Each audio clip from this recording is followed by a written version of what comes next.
suliran nga dili nimo mapasan nga ikaw ra. Nagkinahanglan kag katabang aron sa pagsulbad niini. Nagkinahanglan kag kahayag nga mo'y mulamdag sa imong unahuna. Ug tungod niini, nataw kini nga atong tulumanon nga naguluhan. Kini ang akong suliran. Kini ang akong suliran. Mga minubong duwa nga matapos lang sa usa ka hugna. Mga kinutlog gikan sa mga suwat sa mga minahal namong tigpaminaw. Busa kung aduna kamoy suliran nga naggumon karon sa inyong galamhan. Suwata ka na og ipadalaning atong tulumanon. Kini ang akong suliran. Aron kabuhatan ka na og duwa sa kahanginan ug pagatambagan sa mga bulawanang hunahuna.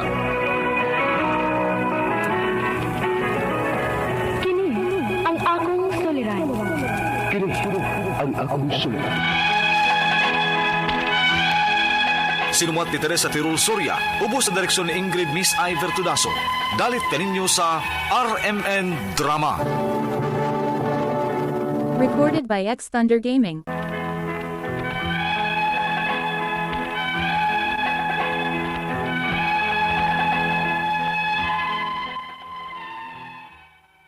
Mayong adlaw kaniyong tanan nga nagpaminaw karon ning tulumanon, kini ang akong suliran.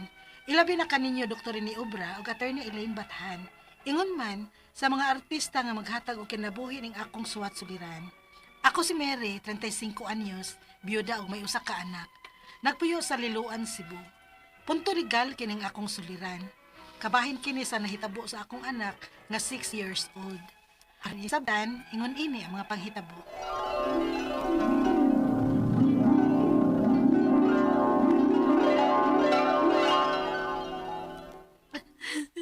Yan ang gibiyaan man ko nimo dong. Magunsa na malami sa imong anak ani. Unsama din ako pagpadayon karon hawa naman ka dong. Mary, gusto na. Pagpakalikon tungod og alang sa inyong anak.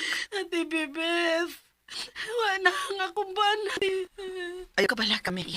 Ni anak ko, dili ta kapasaktan.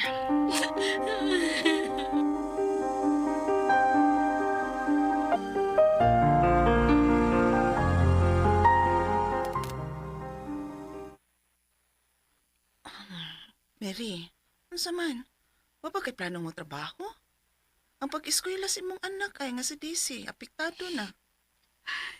Ate, Di ba buti pasabot ha? Ngabi kay wa naman ang imong bana. Muhunong na sa bang imong kinabuhi. Bata ka pa, uy. Ikaw na lang baya ang naang imong anak? Ate Bebeth. Sige. Tagaan ta ka until this weekend para maghuna-huna og maayo. Pero unta, dili nimo isugal ang kaugmaon sa bata.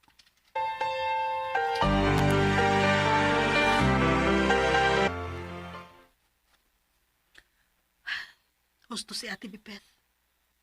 Maningkamot ko para sa akong anak. Ako'y anak na nagsalig pa nako. Dili mahimo nga mo give up ko. Ugma, mubalik ako report sa among trabaho.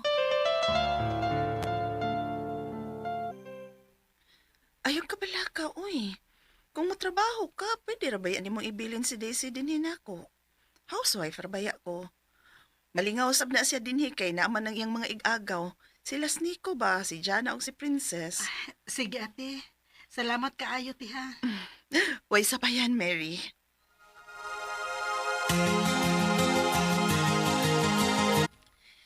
Susday, abihin ako mundang nakagtrabaho ay.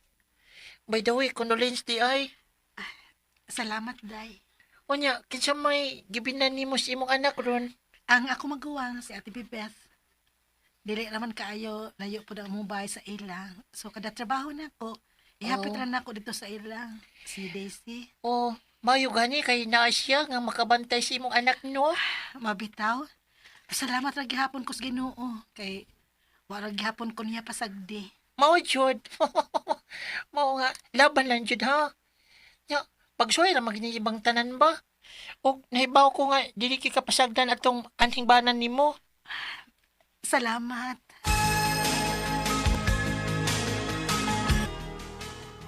Na, kumusta imong school? Okay ra. Kumusta man ka dito sa ilang Auntie Bebeth nimo? Nag-play mi ni Ate Chana og Princess. Unya si Kuya Nico naman sa iyang playmate. Unya, Happy ra ka? Happy ra akong baby? Happy ra, Mama. Okay, good. Unya kay good girl man daw ka ingon ni Auntie Bibeth nimo. Mao nga ni nagda si mama og something for you. Wow! Is that fried chicken? Ay, nakatag-an gyud ah. Kinakasmell man ko. Sus, suhito na gid kaayo kasbaho sa chicken no. Ana, dali, manghaon na ta. Naglain na yung lawas, ate. Ay, lagi tan eh. Pero maulian na tingali ipahuway na ko kadiyot. Ang muabsent na ng tingali ko, ate, oy. Ayo, uy. Pwede raman na nimo ibilin din bata pa. Naara ba yang mga igagaw? Wa man na sila klase ron. Atura na sila sa pikas kwarto. Mananaw na sila sa salida. Unya magduwa-duwa. Okay ra gyud ka, te. Okay ra lagi. Noon sabi siya. Mura man kag di na ko igsuod eh. O tuod. Birthday man ni mo ron. So may plano ni mo. Ko, ante, manangit palagi ko kung pwede ba ko nga mo under time. Kay mauntay plano na ako ba nga makipanghaon ninyo sa gawas. Nala, sige. Paibaw alang unya ko kung unsa may plano ni mo. Happy birthday, day eh. Sige, te. Salamat. Maayo kay kitugtan kang share. Nga, mo under time. Lagi, uy. Isabot raman sad. Ako magong giingnan nga ganahan ko nga makaspend pulog time sa akong anak karon nga birthday na ko. Pasalamat yun ka nga wala rin libog ang atong amo. Unya, madto na ka. Oh, Mar. Una lang ko nimo ha. Bye. Happy birthday. Thank you. Acting og enjoy.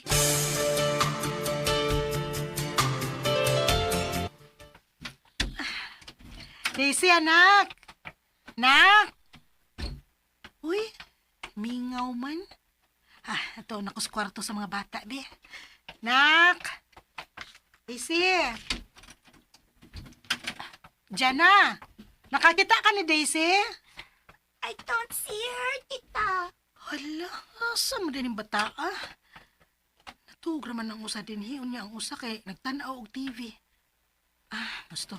Moderate ko sa kwarto sa akong maguwang, be.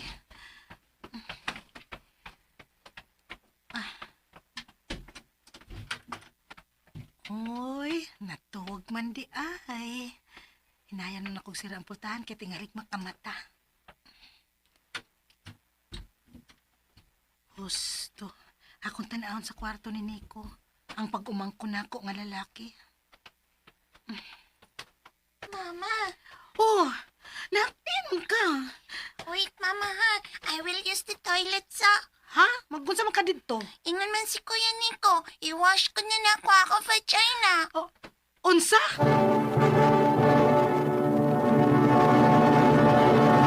Recorded by X Thunder Gaming.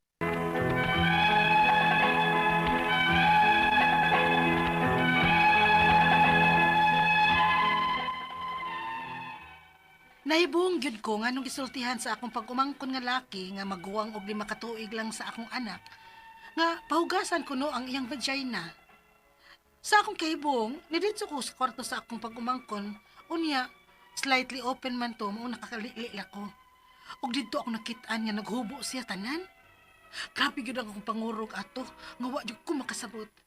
Na mauli dayon mi sa akong anak aron didto ko makapangutanan niya og tarong. Unya, Daisy, yun sinahita po. Ngano pahugasan man ni Kuya Nico ang imong vagina? Yaman kipot ya vagina sa kong vagina. Ha? Ginoo ko. Unsa? Mar, Unsa? Unsay vagina sa iyang kuya? wa man gud na siya makaila kung unsay tawag sa private part sa lalaki. Alawi, noon sa manawoy. Ato dayon sa imong maguwang, sultibay na anak. Ayaw dugay-dugaya. Sige, sige. Salamat kaayo ha. O, sabot sa akong gibati, uy. Naglibog yun ko. Ay mao na lagi to. Istoryahi imong maguwang. And then, i-update na lang unya ko. Sige, Day. Salamat.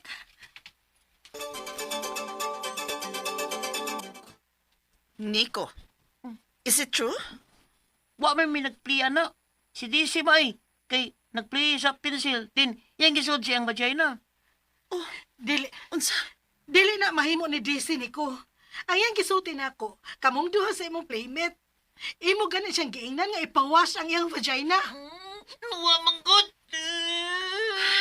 Mary, husto na. Ate Bibet, Imo man ang i-torture ang mga bata. unsa te? Pauli na sa inyo. Wa kay utang kabubuton. Human ko may offer nimo nga mobantay sa imong anak kung mo trabaho ka. Mao ni imong ibaws? Kung naibaw pa lang sad ko ate, nga mao ni mahitabo sa akong anak, mas maayo pagwa na ako siya gibilin din eh. Pawa din eh!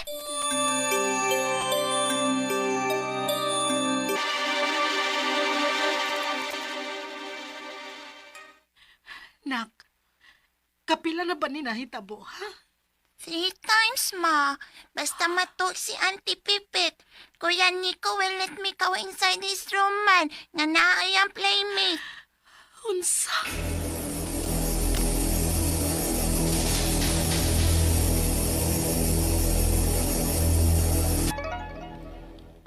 Si Ate Bibeth kining nag-text. Akong basahon. Pangandam diha. Kay ang parents sa playmate ni Nico mukihanin mo sa imong pasangil sa mga bata. Grabe ang trauma nga imong gihatag nila. Hasta ang akong bana. Pagkahibaw niya, mukihasad siyag apil nimo. Why utang kapuputon? Kinuo ko. Akong anak pa mao'y biktima. Unya ako pa ilang ikiha.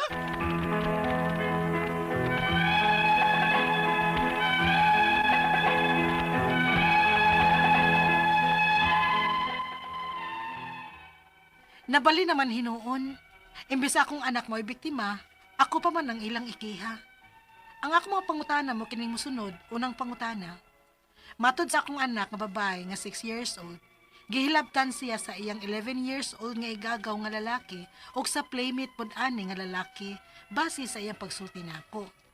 Naibaw ko nga dili pa na pwede mapriso ang iyon anak nga pangidaron, pero unsa may legal process ani nga perti mang laguta sa akong igsuon ug sa iyang bana, ingon man ang parents sa playmate sa akong pag-umangkong lalaki kay lagi naghimo-himo lang daw ko og wa kuno na buhata sa ilang mga anak. Ikaduhang pangutana, ikiha ko no kuno ila kay nagpataka lang kog sulti ug nakahatag kog trauma sa ilang mga anak. Unsa man ang ilang ikiha nako? Ikatulong pangutana, kon ila kong ikiha, maka-file ba ko og counter affidavit bahin sa nahitabo sa akong anak? Kung mapamatud-an nga tinuod ang gisulti sa akong anak og ilang mga anak nga lalaki ang namakak, kinsa may manubag nga mga minor pa man ang ilang mga anak? Ikaupat og katapusang pangutana, unsa may angay akong tigumon for evidence in case lang dili gid mada og settle? Wa ra man gid unta ko yung nauna nga anak-on. Ang ako lang nga as ginikanan ko, dapat lang makatudlo mis mga bata kung unsay sakto. Unya ako naman hinuoy gibali. Palihog tabangi og tambagi ko.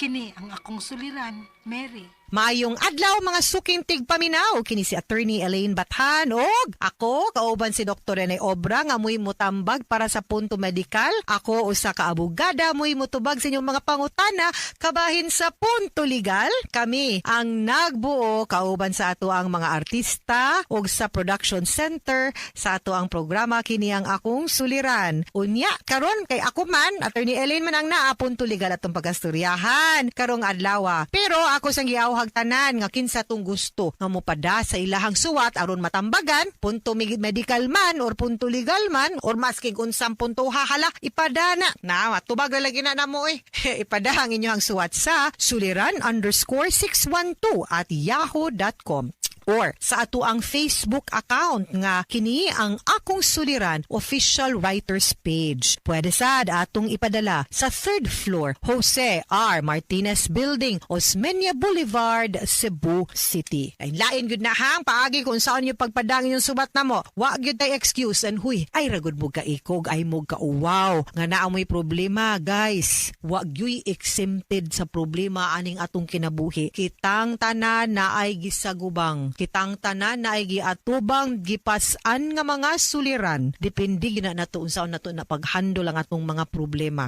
Ang uban galmon man, dibdibon man, mura maggakson hinuong paayong problema nga wa nay laing atubangon. Kana na lang murag yung wa na lang gyud kanang laing huna-hunaon ba ayaw ayaw. Adto ta mo focus on the positivity, adto ta mo focus on kinsay mga makatabang nato, kinsay makatambag nato, naagyud na. Ayaw gyud mo ingon nga wa nay pag-asa. Dead end na. Why naminaw nako? Nag-inusara ko dili gyud na tinuod guys. Ug wa man gani kay higala paminaw aning atong programa. Isuwat nas Attorney Elaine, nas Dr. Obra, tabang gyud mi ang daming motambag if only to make you feel that you are never alone in this world. Ha? Ug naa man gani tay mga gihuna-hunang bati or ngilad, ayaw, divert it and always remember you are loved. You are beautiful, no? You are unique. You have a talent. You are special. Una-una agad in taon na, guys. Letter sender na to karong adlaw si Mary. Naa din ha, nagpuyo sa Liloan. Kumusta man in taon mo din ha? Sa Liloan, hintaot unta, labi nagkatong mga apektado sa baha. Hinay-hinay lang yun tagbangon, dasig lang, hugot nga pagtuo o pagampo lang yun, guys. Mahuman ragyod ni. Sama sa akong giingon sa una, unsa manggani kang ngit-ngit ang kagabihion. Muabot ragyod ang panahon nga musidlak gyud ang adlaw. Paabot ta. Samtang ka paabot ta, dasig ta og magampo ta, magsalig ta. Now, naani siya'y anak nga 6 years old kani si Mary nga moy ato ang mauli ato ang letter sender. Now, una niyang mga pangutana, ang kani medyo nahilabtan magud ni ang bata, medyo masela niha, tabi-tabi ta, pasing tabi sa mga nahitabo kay medyo minors baya ang mga involved ani sa drama nato sa kahanginan kaganina, no? Kunya mo po niyang mga pangutana kay iyang anak mo may babae 6 years old, gihilabtan siya ug usa ka 11-year-old nga igagaw nga laki ug playmate pod nila nga laki, no? Basin sa iyahang pagsulti niya, nahibaw siya nga dili pa na pwede mapriso kuno, no? Ibaw man siya nga di pa pwede mapriso kay minor man ang pangidaron, pero ang iyan lang kung gusto mahibaw-an unsay legal process ani nga pirti mang laguta sa iyahang igsuon ug sa iyahang bana ingon man ang parents sa playmate sa iyang pag-umangkong laki kay lagi naghimo-himo lang daw ang bata. Now, pwede ba yun na nato ipa-evaluate by a child psychologist ug ipa-evaluate pud sa DSWD kung nagsultis tinuod just to show, no? And tinuod wa gyud liability kay minor man, no? And labi na nga maglisod pag gyud tag-ingon nga nananibuot, no? Ang 11 anyos, pero di pud ta kaingon nga namakak pud in town ni ang size, no? But it can be evaluated by the DSWD, no? Kay or a psychologist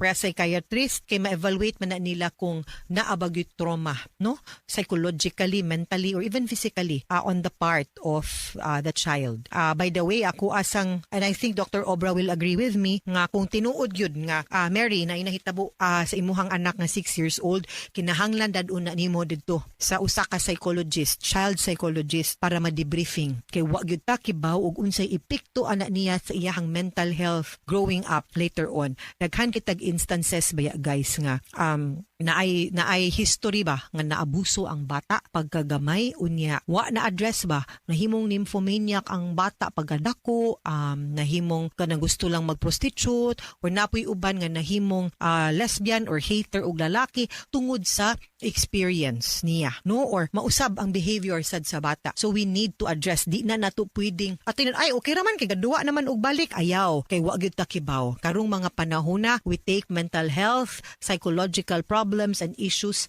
seriously. Kana nga na inahitabo, need na i-debrief in town ang bata. Ha? Ayaw paglangay. More than kaning mga tubag nato sa imuhang pangutana, I hope mutuman ka ani. Ikaduhang pangutana, ikiha kuno ko nila kay nagpataka kog sulti nga og naghatag kuno kog trauma sa ilang anak. Unsa man ang ilang ikihan nako? Wala. Kay ang imuhang gisulti basi man sa gisumbong pud in town sa bata nga anak nimong 6 anyos. Og di makihang ila, ikaw na noon dili. Wala kay wala sila'y makihan nimo. No, nothing. ay kaguol ana. Ikatulong pangutana kung ila kung ikiha makafile ba ko og counter affidavit bahin sa nahitabo sa akong anak kung mapamatud-an nga tinuod ang gisulti sa akong anak og ilahang mga anak nga lalaki ang namakak kinsa may manubag nga mga minor maning. Kibaw ka manubag di man gani manubag ang minor pero pwede manggod manubag ang ginikanan for the civil damages, no? For example, kay sila may naay responsibility kung naay mga nagasto para pagpatambal, pagpadoktor, kato akong gingon nimo nga is child psychologist ang bata para ma-assess, pwede kita mga yung danyos. Unya ang danyos, ang ginikanan ang mubayad. Ikaupat og katapusang pangutana, unsa may angay na kung tigumon for evidence in case dili gyud madala og settle. Wala ramang gyud unta koy huna-huna nga dakon. Ang ako lang nga as ginikanan, dili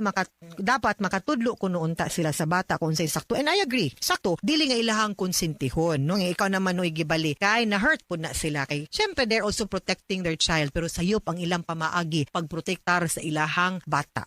The more nga imuhang tabunan ang bata sa sayop nga iyahang gibuhat, the more na sila hinuon mag-think nga okay ra din na buhaton na, no? They will be a menace ug salot sa society when they grow up. Unsa man nga klaseng ehemplo. No kay total unsa matong kagulan nga di man na sila mapriso. But we have to tell them if they really did it. To tell them and make them understand that what they did was wrong and they cannot do it again, no? So for us to evidence, I think you really need to talk to the child, ipaadto na like I said to a psychologist, kuha pud og DSWD, social worker para ma-assess ug ma-evaluate to verify kung nagsulti ba ang bata sa tinuod or wala, no? And kung mapamatud-an man gani nga naagyoy nahitabo in town nga bati sa imuhang anak, like I said, please, more than focusing sa pag-file og kaso nila, arita focus sa bata nimo kay siya ang biktima. Atong paningkamutan nga dili unta na makaapektar sa iyahang mental, psychological ug sociological nga emotional pod, no? Nga well-being ang nahitabo sa iyaha. At least kana nga part duty na nato as parent. Okay? Mga sukintig paminaw, hinaut unta nga naamoy nakutlo na pagtulunan karong adlaw. Kini si Attorney Elaine Bathan, daghan kayong salamat sa inyong pagpaminaw sa atong tulumanon. Hangtod sa sunod nga sugilanon, dinhi gapon sa tuang programa, kini ang akong suliran gikan sa RMN Production Center, Radyo Man Nationwide. Tatak RMN, daghang salamat og maayong adlaw.